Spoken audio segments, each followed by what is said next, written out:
Saudara dan saudari, pada hari ini saya ingin berbicara mengenai salah satu makna atau arti dari salib.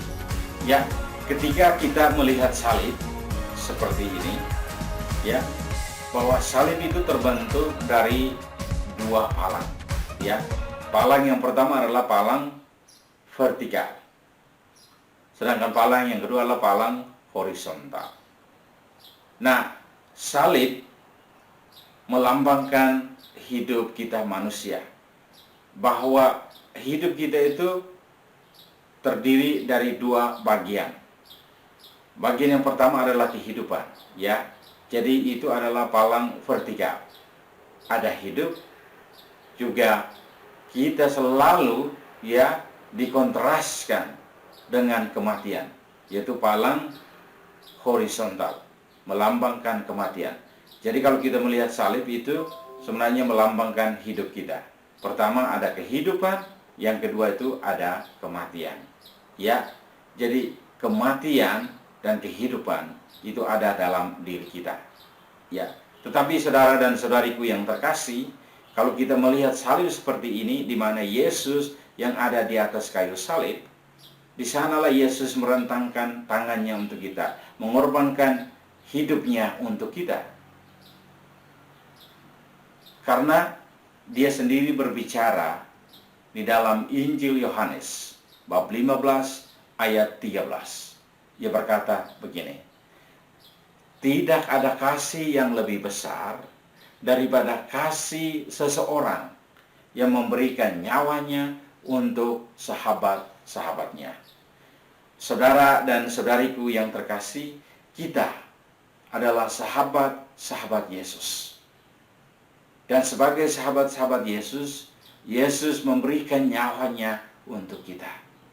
Jadi saudara dan saudariku yang terkasih, ketika kita melihat salib, yang dimana Yesus sendiri mengorbankan di sana dirinya untuk kita, ya. Jadi yang pertama kita mau melihat itu bahwa kita tidak hanya melihat berapa besar dia mengorbankan dirinya untuk kita, tetapi kita juga harus melihat bahwa berapa besar cintanya untuk kita. Karena kasihnya yang begitu besar, sehingga ia mengorbankan nyawanya untuk kita. Saudara dan saudariku yang terkasih, dia mengorbankan nyawanya untuk kita, sehingga kita bisa memperoleh keselamatan kekal. Saudara dan saudariku yang terkasih, ketika Anda melihat salib, Anda harus membayangkan atau Anda harus merefleksikan bahwa di sana itu ada kehidupan dan ada kematian. Kita harus menghidupi hidup kita dengan penuh iman sebagai pemberian teristimewa dari Allah itu sendiri untuk kita. Sehingga kita harus menghidupi hidup kita sampai akhir, di mana sampai Allah sendiri datang mengambil kita. Dan saudara dan saudariku yang terkasih dalam hidup kita, kita harus mempersiapkan diri, merefleksikan hidup kita, terutama mempersiapkan diri kita untuk menghadapi kematian. Jadi kematian kita harus menghayati dengan iman, bahwa melalui kematian kita akan kembali kepada Allah yang adalah pemberi kehidupan. Nah, saudara dan saudariku yang terkasih, ya, ketika orang mati, kita selalu bilang ada orang meninggal dunia. Ya, meninggal dunia. Ini satu ungkapan yang paling bagus. Mungkin bahasa-bahasa lain kita tidak bisa temukan, tetapi dalam bahasa Indonesia ini sangat jelas dan punya makna yang sangat mendalam.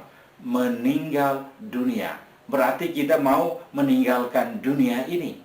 Jadi dunia ini bukan untuk kita. Kita meninggalkan dunia ini, kita masuk kepada kehidupan yang lain, yaitu kehidupan bersama Allah. Ya, masuk kepada kehidupan yang kekal. Jadi hidup kita ini bukan berakhir, tetapi saudara dan saudariku yang terkasih, dia beralih. Hidup kita itu beralih dari dunia ini kepada dunia yang lain yang kita namakan surga. Itu menurut iman kita. Jadi saudara dan saudariku yang terkasih, sekali lagi, jadi arti dari salib itu melambangkan dua hal, yaitu ada kehidupan dan ada kematian. Ya, Yesus mengorbankan diri di atas kayu salib untuk menunjukkan kepada kita betapa cintanya yang begitu besar untuk kita. Saudara dan saudariku yang terkasih, berapa besar cintamu untuk Yesus. Akhirnya, saudara dan saudariku yang terkasih, terima kasih banyak untuk perhatian. Semoga video ini menjadi berkat bagi Anda dan keluarga Anda. Terima kasih.